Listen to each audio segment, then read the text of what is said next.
Video ini dipersembahkan oleh Bandung Study Club, Smart Friend, dan Khan Academy.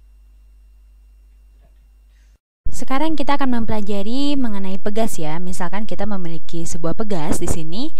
Oke, kita gambar permukaannya ya. Jadi kita gambar permukaan tanah di sini supaya kita bisa lihat pergerakan dari pegas kita. Jadi misalkan kita ini adalah lantai ya. Jadi misalkan kita punya sebuah pegas di sini. Misalkan sebentar. Oke, misalkan pegasnya bentuknya seperti ini. Dan pegas ini terikat ke dalam atau dihubungkan langsung kepada sebuah dinding. Dan misalkan di sini ini merupakan pegas yang natural ya, dia tidak diberi suatu gaya untuk ditekan atau ditarik sama sekali. Dan misalkan pada ini di sini adalah merupakan titik di mana pegas ini dalam keadaan sedang istirahat ya. Dan misalkan di sini kita beri pegas ini gaya sebesar 5 Newton. Kita gambar lagi. Jadi ini yang terjadi jika kita mendorong pegas ini atau mendorong pegas ini ya dengan gaya sebesar 5 Newton. Dan ketika kita memberikan gaya 5 Newton kepada pegas ini akan memiliki bentuk yang seperti ini ya. Jadi dia akan lebih pendek di sini. Jadi kita arahkan 5 Newton ini ke arah kiri. Ini adalah titik di mana pegas ini sedang istirahat ya, dan ketika kita beri gaya 5 Newton dia menjadi di sini di ujungnya. Ini jika kita beri gaya sebesar 5 Newton ke arah kiri ini ya. Dan misalkan perbedaan jarak di sini adalah 10 meter. Ini merupakan perbedaan jarak dari ujung pegas saat istirahat dan saat pegas diberi gaya 5 Newton di sini. Dan sekarang kita lihat pegas ini juga akan memiliki jarak ujung yang berbeda ya. Jadi jika kita memberikan gaya yang berbeda terhadap pegas ini, jika kita menekan atau mendorong pegas ini dengan gaya yang berbeda, tentu dia juga akan memiliki ujung yang berbeda ya. Jadi perbedaan ujung di saat dia sedang istirahat dengan di saat kita beri gaya ini akan beda-beda di sini. Misalkan kita punya gaya 10 Newton yang kita aplikasikan terhadap pegas, maka si pegas ini ujungnya akan berada di sini, dimana dia akan jadi lebih pendek ya, atau lebih tertekan di sini, terkompres ya. Dan di sini pegas ini memiliki fungsi yang linear ya, dimana pertambahan perbedaan jarak dari ujung pegas yang sedang istirahat dengan ujung pegas yang sedang dikompres ini akan selalu linear di sini. Jadi di sini adalah pegas di mana dia sedang istirahat, dan di sini jika kita tarik pegas ini sebesar 5 Newton, kita tarik ya, maka dia ujungnya akan berada di 10 meter di sini ya. Jadi perbedaan jarak yang terjadi apabila kita memberikan gaya terhadap pegas ini, baik kita tarik ataupun dorong, jika nilai gayanya sama maka akan sama ya jaraknya di sini. Cuman yang beda adalah arahnya. Jadi kita punya persamaan pegas ini merupakan gaya pegas ini sama dengan negatif K dikalikan dengan X. Jadi di sini kita lihat kenapa kita punya angka negatif di sini. Kita lihat di sini untuk soal yang di sini ya, di soal dimana kita memberi gaya 5 Newton, kita memiliki X sama dengan negatif 10 meter. Kenapa X ini negatif? Karena arah yang diberikannya ini adalah arah pengurangan ya. Jadi kita mendorong pegas ini sehingga arahnya akan berkurang ya. Jadi dan kita punya di sini rumusnya adalah F sama dengan negatif K dikalikan negatif 10, di mana K ini merupakan konstanta dari pegas ini. Dan ini akan menjadi 10K di sini, di mana di sini kita punya gayanya adalah 5 Newton.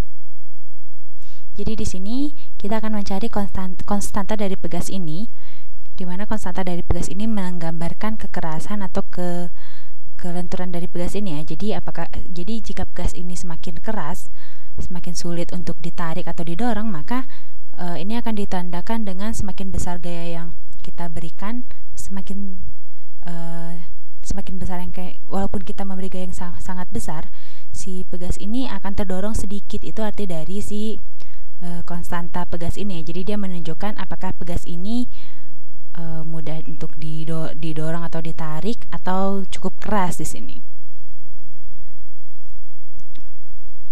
Kita lihat kita punya 5 Newton di sini ya, dan tentunya pegas ini juga akan memberikan gaya 5 Newton di sini karena sampai kita beri gaya 5 Newton dan pegas ini berhenti sampai 10 meter, maka pegas ini juga akan memberikan gaya yang sebaliknya sebesar 5 Newton, sehingga kita tidak bisa mendapatkan perbedaan jarak yang lebih jauh lagi. Kita tidak bisa mencapai lebih dari 10 meter apabila kita memiliki gaya 5 Newton di sini. Jadi pegas ini dia memberikan gaya balikan sebesar 5 Newton di sini, sehingga F ini, gaya pegas ini akan sama dengan 5 Newton dan ini sama dengan 10K, sehingga kita mendapatkan K ini sama dengan setengah di sini. Jadi K ini sama dengan setengah merupakan konstanta dari pegas yang kita punya di sini. Jadi sini kita bisa lihat ya, jika kita memiliki pada pegas yang sama, jika kita aplikasikan gaya sebesar 10 Newton di sini, jadi gaya 10 Newton ini dia negatif ya, karena dia memiliki arah yang sebaliknya, karena dia memiliki arah di mana dia berlawanan dengan gaya di mana dia menekan gaya pegas atau ke kiri ya.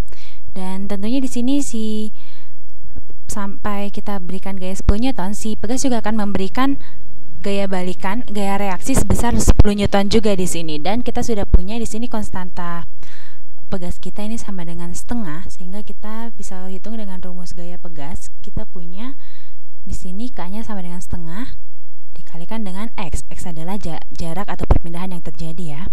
Dan ingat di sini pakai negatif, dan kita lihat di sini kita punya gaya di sini 10 Newton ya. Jadi F ini adalah gaya yang diberikan pegas ya. Sehingga kita punya 10 sama dengan negatif setengah X, dan kita kalikan kedua sisi dengan 2 ya, sehingga kita akan memiliki 20 ini sama dengan X. Negatif 20 sama dengan X ya. Jadi perpindahan yang terjadi adalah negatif 20. Kenapa dia bernilai negatif? Karena dia mengarah ke arah kiri ya. Jadi dia melawan pegasnya. Dan ini merupakan konsep dari pegas di sini, dan kita juga akan mempelajari mengenai hukum dari Hooke mengenai pegas di sini.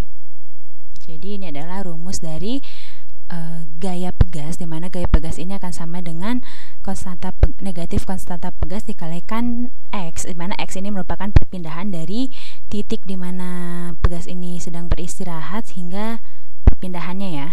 Dan jika kita memberikan gaya ke sebelah kanan seperti ini, maka pegas ini akan tertarik. Ini akan memiliki arah X yang positif ya di sini ya. Dan di sini dia akan memiliki nilai gaya yang negatif, di mana gaya yang diberikan oleh pegas ini akan ke sebelah kiri. Jadi itu arti dari negatifnya di sini. Oke, sekarang kita punya satu contoh soal lagi. Misalkan kita punya pegas di sini dan kita akan mengaplikasikan gaya sebesar 2 Newton kepada pegas kita di sini. Oke, misalkan kita gambar pegas dulu ya. Ini adalah pegas kita. Dan di saat kita memberikan, ini adalah pegas di mana kita akan berikan gaya 2 Newton di sini ke sebelah kanan, dan ketika kita berikan gaya 2 Newton kepada pegas ini akan tertarik sebesar 1 meter. Dan sekarang kita akan menghitung nilai K atau konstanta dari pegas ini di sini. Jadi jika kita menarik pegas ini sejauh 1 meter, berarti pegas ini juga akan menarik kita sebesar 2 Newton ya. Jadi ketika kita tarik jadi gaya yang diberikan pegas ini terhadap kita akan sama dengan 2 Newton, positif ya arahnya ya. Dan jadi 2 Newton ini akan sama dengan negatif K dikalikan 1, dan K ini akan sama dengan negatif 2 berarti ya. Jadi kita punya di sini persamaan dari gaya pegas ini sama dengan negatif 2X, di mana negatif 2 ini didapatkan dari K-nya ya. Jadi K-nya sama dengan 2. Jadi misalkan kita mau menarikin sampai 2 meter, kita akan memindahkan ujung ke sini sebanyak 2 meter, maka kita akan memerlukan gaya sebesar 4 Newton di sini. Video ini dipersembahkan oleh Bandung Study Club, Smart Friend, dan Khan Academy.